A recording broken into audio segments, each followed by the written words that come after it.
बिस्मिल्लाहिर्रहमानिर्रहीम। SDO पीरा में जो जॉब्स आई थी उनके एग्ज़ाम का जो शेड्यूल है वो आ गया है।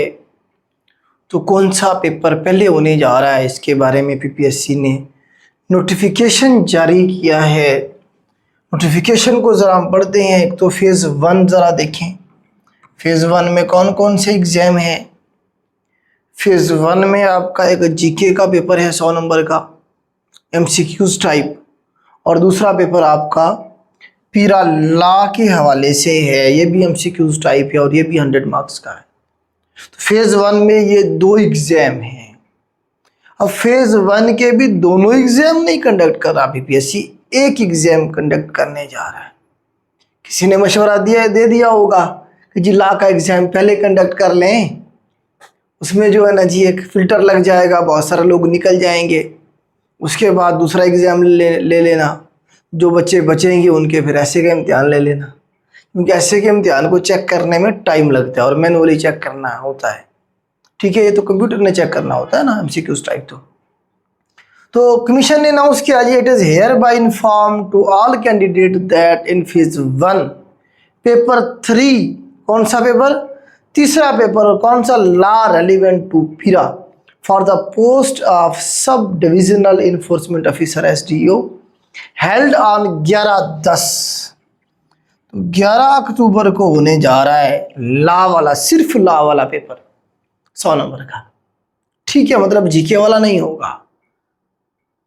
GK वाला इसके बाद होगा, हो सकता है उसके अगले वीक ले लिया जाए, दरमियान में आपको 1 वीक का गैप मिले, हो सकता है 2 वीक के बाद लिया जाए, हो सकता है इसका रिजल्ट आने के बाद लिया जाए।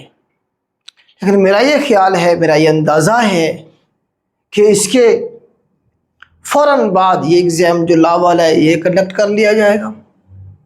इसके फ़ौरन बाद नेक्स्ट वीक या उससे नेक्स्ट वीक आपसे GK वाला पेपर भी ले लिया जाएगा। उसके लिए टाइम बहुत कम मिलेगा आपको। ठीक है,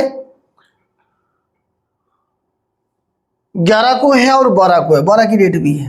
कुछ का 11 को होगा, कुछ लोगों का 12 को होगा, मतलब एक ही एग्ज़ाम, तादाद ज़्यादा है, स्ट्रेंथ ज़्यादा है, बच्चे मेरे ख्याल से 80,000 के करीब हैं जिन्होंने अप्लाई किया है। तो इतने ज़्यादा कैपेसिटी नहीं है PPSC की कि सबका एक ही बार में या एक ही एग्ज़ाम में सबको जो है ना जी कवर कर लिया जाए।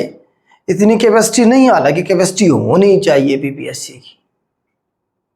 इसमें कुछ बच्चों के साथ ज़्यादती इस सूरत में होती है कि एक पेपर आसान हो सकता है, दूसरा मुश्किल हो सकता है। जो मुश्किल था उसमें बहुत सारे बच्चे निकल जाएंगे बाहर, या वो कम नंबर लेंगे, कम नंबर आएंगे तो आगे जब फाइनल मेरिट बनेगा उसमें निकल जाएंगे वो बाहर। जिनका आसान आ गया वो क्वालिफाई कर जाएंगे, आगे उनके रिकमेंडेशन के चांसेस भी बढ़ जाएंगे। ये ज्यादती है बच्चों के साथ, इसमें डिस्क्रिमिनेशन होती है किसी न किसी लेवल पे। तो कमीशन को चाहिए कि एक ही टाइम में सबका ले, ताकि किसी बच्चे का ये इतराज ना हो कि यार मेरे साथ ज्यादती हुई है। हाई कोर्ट के इसके ऊपर प्रेसिडेंट मौजूद हैं, MD कैट के, जब एग्जाम इस तरह से फेज में लिए जाते थे रोका हुआ उन्होंने। भाई ये बच्चों के साथ डिस्क्रिमिनेशन है। खैर अब क्या करें, जब तक सिस्टम चल रहा है तो ऐसे ही गुजारा करना पड़ेगा। ठीक है, हम अपनी आवाज़ उठा सकते हैं, हम कह सकते हैं, ठीक है, पॉइंट जो है वो रेज कर सकते हैं मैक्सिमम। चलें जी, तो ये जो अंदी सैटरडे संडे 2 दिन बनेंगे, इसमें 11 को और 12 तारीख को सिर्फ ये लॉ वाला पेपर ही होगा। ठीक है, अच्छा, जिन्होंने कहा कि ये शेड्यूल है, ये थोड़ा बहुत इसमें चेंज करने की गुंजाइश मौजूद है, अगर कमीशन चाहेगा तो इसी एक आधा हफ्ता आगे पीछे भी कर सकता है। डेट का ये कल नोटिफिकेशन आया 17 को। तो अब आपको मेरा मशवरा ये है, जितने बच्चे भी SDO की सीट निकालना चाह रहे हैं, कि वो मेन फोकस अब लॉ वाले पेपर पे रखें। इस डेट को भी अगर एग्ज़ाम होना है तो अभी आज 18 तारीख है, तो फिर भी आपके पास 20-22 दिन है। लॉ का टोटल जो सिलेबस है वो 1 हफ्ते का भी नहीं है। अगर आपसे प्रॉपरली आप पूरा हफ्ता दें, मतलब और कोई चीज़ ना पढ़े, सिर्फ लॉ को पढ़े, तो मैक्सिमम 1 हफ्ते में कवर हो सकता है। ठीक है, तो ये जो हमारे पास है टाइम 22 दिन का इसे अवेल करें और मेन फोकस इस पेपर को रखें। साथ में जीके भी थोड़ा थोड़ा चलाएं, क्योंकि हो सकता है अगले हफ्ते वो वाला ले लिया जाए।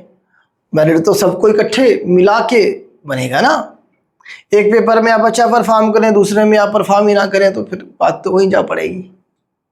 तो ये नोटिफिकेशन था। बच्चे बार बार पूछ रहे हैं सर जी एक पेपर होगा, 2 होंगे, ला का होगा, कौन सा होगा? तो बेटा एक पेपर होगा ला का, बस।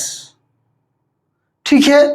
अब इसमें फेज 1 में देख, मैं आपको दिखाना ये चाह रहा था कि ये थी एडवर्टाइजमेंट। इसमें बताया गया था कि फेज 1 के अंदर पेपर 1 होगा ये वाला। इसी तरह से पेपर 2 हमारे पास